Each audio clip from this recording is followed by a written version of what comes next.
No soy un delincuente. No me ha afectado en ningún aspecto de mi vida. Me relaja. No van a eliminar algo que ya está instalado hace siglos.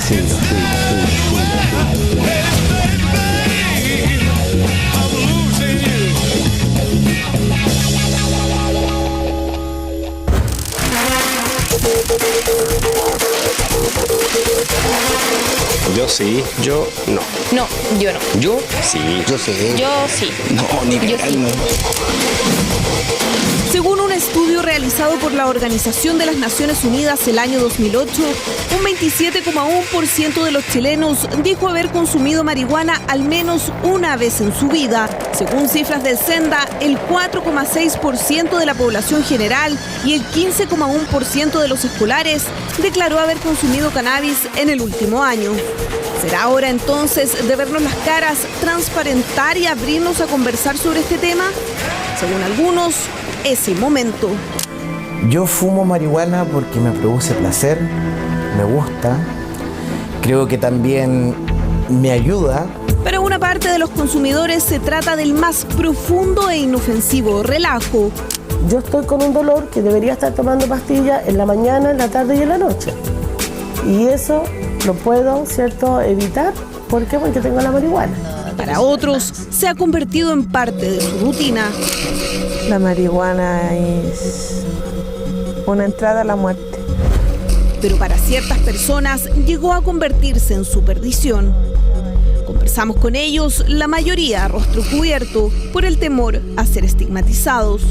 En esta investigación pudimos comprobar que los consumidores están en todos los estratos, tienen diferentes edades y si alguna vez fue así, hoy ya no se trata de un grupo de personas que pertenecen a cónclaves hippies o antisistémicos. Es más, diversas personalidades y autoridades internacionales están proponiendo debatir sobre el tema. Un debate que recién comienza y creo que lo peor que puede hacer es decir no, yo me niego a debatir. ¿Sabía usted que la primera Biblia de Gutenberg fue impresa en papel de cáñamo el año 1456? ¿Que las velas y cuerdas de las embarcaciones en que Cristóbal Colón descubrió América estaban hechas de fibra de cannabis? ¿O que el borrador de la independencia de Estados Unidos también fue escrito en papel de marihuana? Entonces, ¿cuándo empezó la prohibición? El cáñamo tiene propiedades muy aprovechables en la confección de ropa, utensilios y hasta carrocerías. Un ejemplo de ello sería este prototipo, creado en 1941 por el empresario Henry Ford, quien mostraba al mundo un auto fabricado a base de fibra de cáñamo. Se presentaba como más liviano y resistente, pero finalmente jamás fue comercializado. Desde hace miles de años que es un producto utilizado en medicina, en tela, en papel, antiguamente. Miles de usos, la fibra, etc. Pero el uso industrial, recreativo y ritual en algunos casos choca con las consecuencias negativas para la salud física y psicológica de los consumidores. En estricto rigor, algo parecido sucede con todas las drogas, pero según los defensores de la marihuana, esto no fue el motivo principal para la restricción. Si fuera así, agregan, pasaría lo mismo con el alcohol y el tabaco. Más bien creen que las reales causas estarían en la amenaza económica que en algún momento significó el cáñamo para ciertos grupos económicos que tenían puestas sus fichas en otros recursos naturales. Una de las razones que explican la prohibición de la marihuana en ese tiempo y la producción del cáñamo tiene que ver precisamente con la pugna entre los sectores algodoneros en Estados Unidos, que además correspondían con sectores más puritanos, qué sé yo, porque era competencia directa al algodón, ya en la manufactura de telas, por ejemplo. La fibra que se utiliza para esto se extrae del tallo del cáñamo industrial. Este tiene menos THC, componente psicoactivo de la cannabis, y mayor fibra, pero en realidad prácticamente es la misma planta. Pero el pensamiento que ha prevalecido en estas décadas es el de priorizar la salud pública por sobre los beneficios industriales. O por lo menos eso es lo que parece. Podría ser una visión adecuada y comprensible, pero en este punto siempre hay controversia.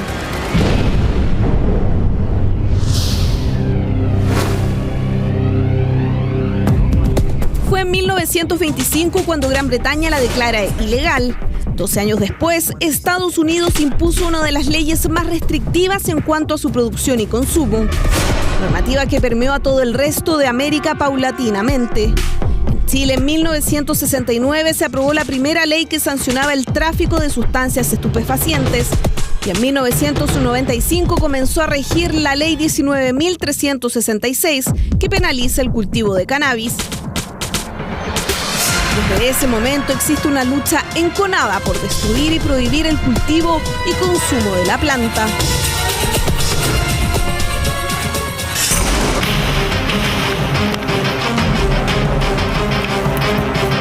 Pero pese a los esfuerzos, algunos aseguran que es imposible terminar con el consumo. Por eso plantean que ya es hora de buscar un nuevo camino.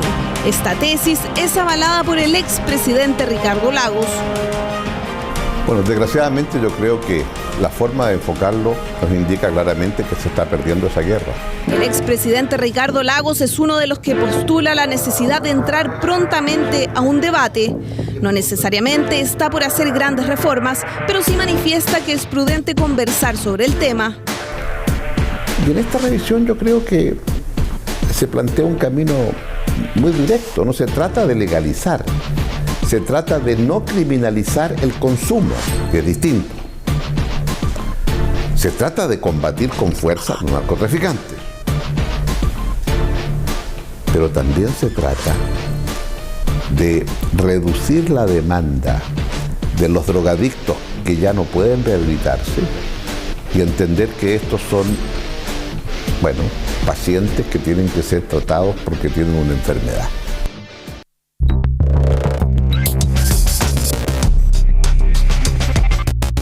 Y no es el único que cree que la despenalización de las drogas puede ser una alternativa razonable.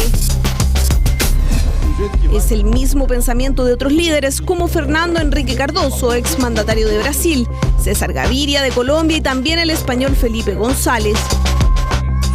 Bueno, si este es un tema que ellos tenían tan claro y que hoy en día están en una propuesta bastante diferente a lo que ellos hicieron en su mandato, ¿por qué esta no fue la decisión que tomaron en ese minuto? Bienvenidos.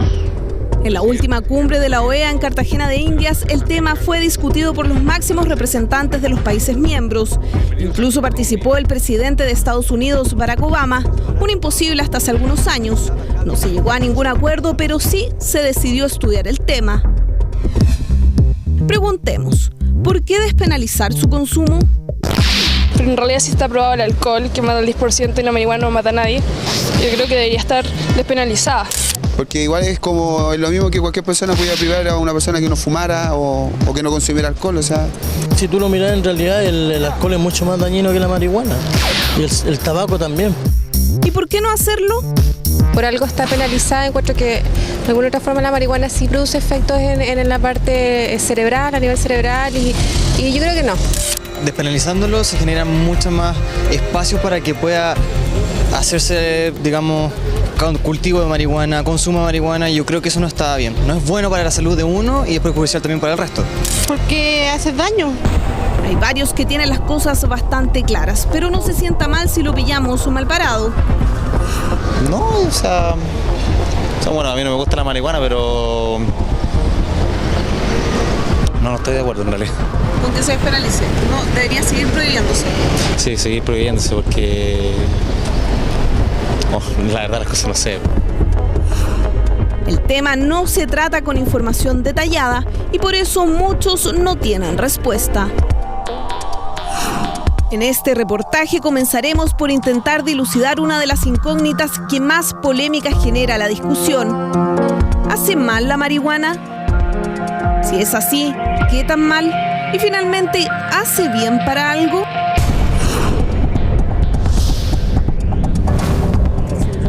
Viviana tiene 40 años. Hace 3 meses sufrió un accidente automovilístico que le provocó la fractura de su cadera. Para reconstruirla debieron ponerle una prótesis metálica. Era mucho el dolor superficial de la operación propiamente tal, de la cirugía de la cicatriz y el dolor por dentro, ¿cierto? De la operación, el hueso, los fierros, todo lo que va ahí, que no es de mi cuerpo. Y eso provocaba un dolor punzante, que punzaba y al menor movimiento. Pero después de 20 días volvió a su casa. Los relajantes musculares y analgésicos se convirtieron en sus mejores aliados. Sin embargo, el mismo médico le advirtió de los riesgos. El médico me dijo que tratara de no tomarlos, porque me iba a hacer daño en los riñones y en el hígado. Entonces, ¿cómo no los voy a tomar? No puedo estar todo el día con dolores. Así que buscó una alternativa. Es que te relaja todo el cuerpo, es una cosa, y el dolor se va. Yo no sé en realidad si se va o es que tú no lo sientes, pero no está, pues, y estáis bien, que es el punto. Y es el mismo efecto que te hace la pastilla. Por cada cigarrillo, esta mujer gasta 2.500 pesos, mucho más de lo que gastaría si siguiese tomando medicamentos, pero esta es su opción. Cada vez que lo necesita, mueve sus redes, como ella misma lo dice, para conseguir su ahora analgésico.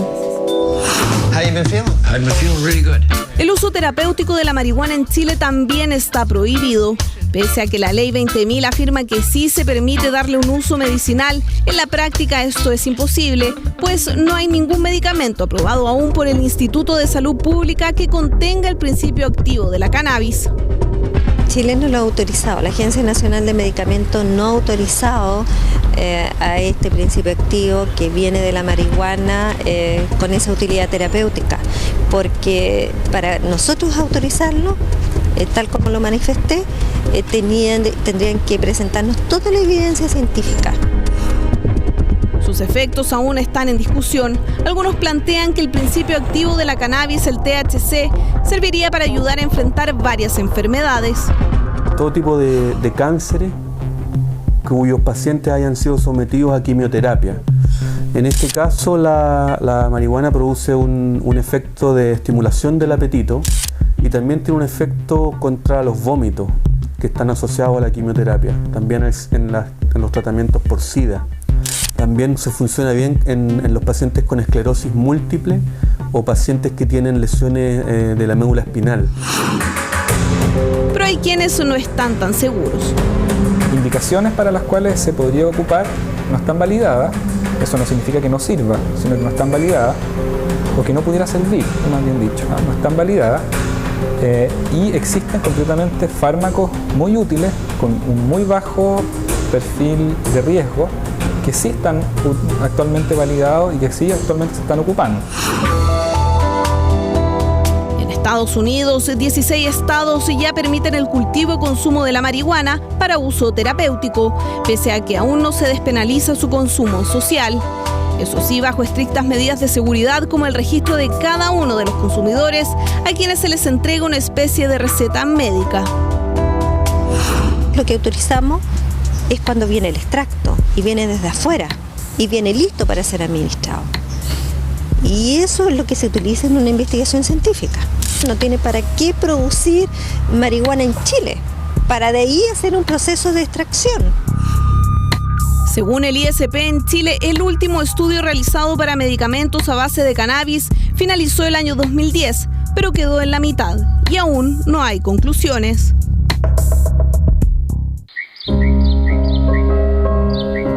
Canela es el nombre que esta mujer eligió para contarnos su historia. Tiene apenas 20 años y es la segunda vez que está en un centro de rehabilitación. Así recuerda la primera vez que fumó marihuana. Tenía 13 años y estaba en octavo básico. Me ofrecieron y ya, bueno, ya lo probé y me gustó. Fue como un placer, no sé, como que volé, viajé a otro mundo, no sé.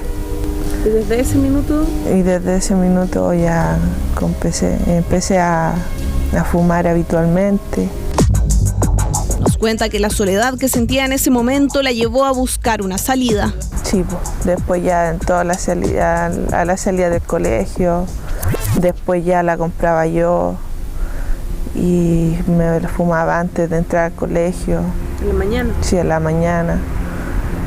Todo el día drogada.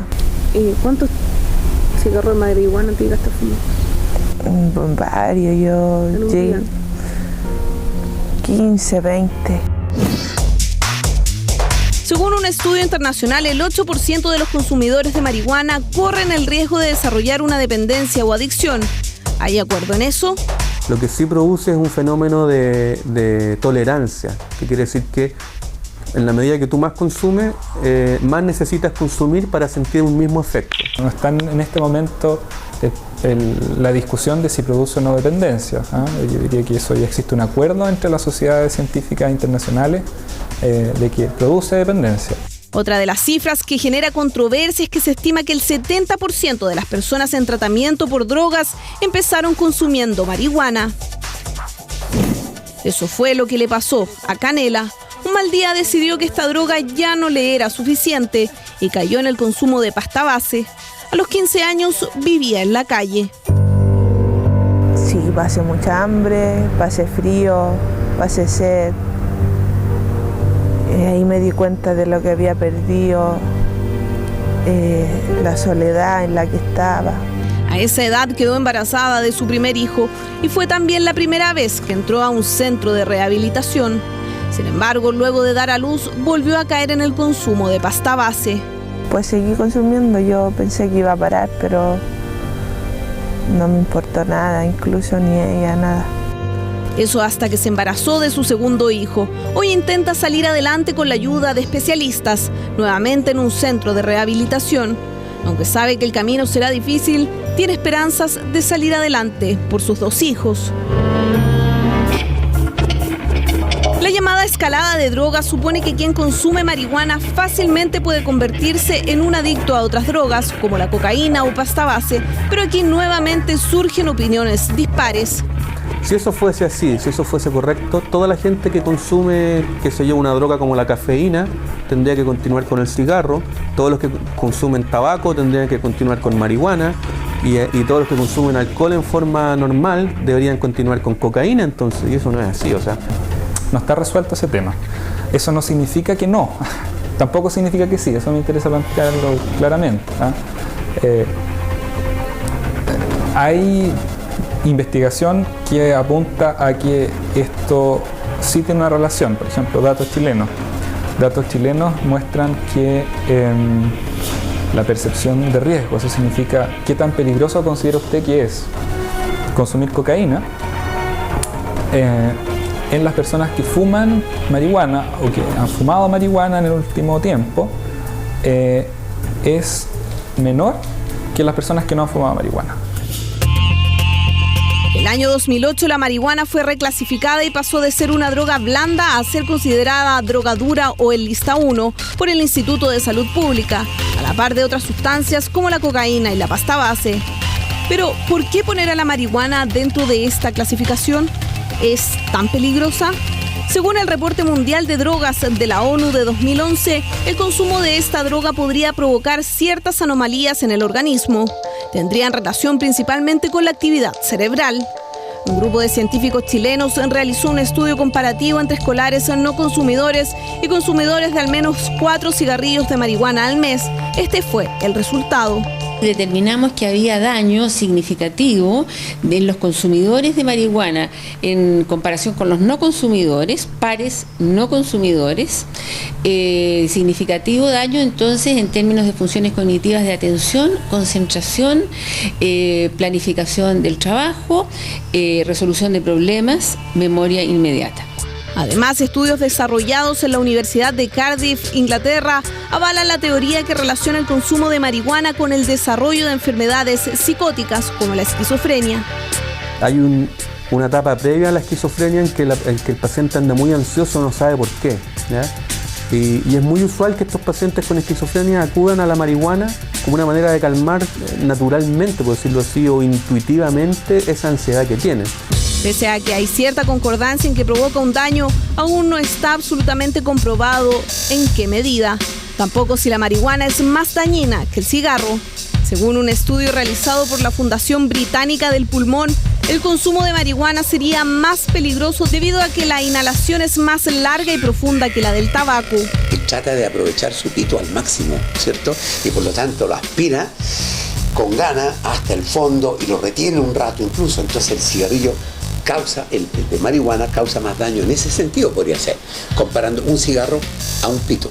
Por el humo. O sea, 1-1 hace más daño en ese sentido la marihuana. Por el humo. Por el humo, pero no por la droga en sí. Tomamos este dato y realizamos un experimento. Le pedimos a un consumidor habitual de marihuana que nos permitiera llevarlo hasta un médico y se sometiera a exámenes para comprobar la magnitud del daño que en teoría esta droga le estaría causando en su organismo. Respira tranquilo, toma y bota, eso, bota. Mañana en Reportajes al Cierre usted lo sabrá y además abordaremos el tema desde más puntos de vista. El económico, la delincuencia y cuáles son realmente las definiciones legales en Chile. Un tema polémico, pero que con información equilibrada podría ayudarlo a usted a hacerse una opinión más profunda.